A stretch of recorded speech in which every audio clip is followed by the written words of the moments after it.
अपने फायदे के लिए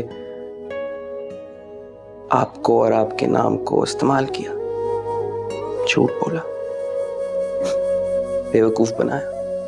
और हाँ, ये इस एक्सीडेंट का आपकी कहानी से कोई ताल्लुक नहीं है, ये तो महज इत्तेफाक है। बल्कि मुझे तो लगता है कि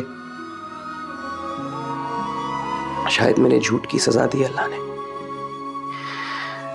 माशा वो सारे सबूत, वो हाथ की चोट, डिग्री, पासपोर्ट, एवरीथिंग नाटक था।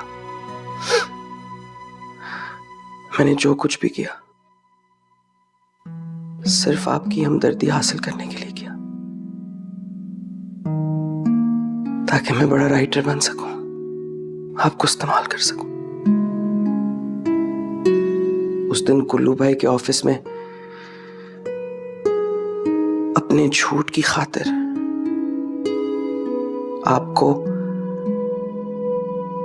अपने सच्चे आंसू बहाते हुए देखा।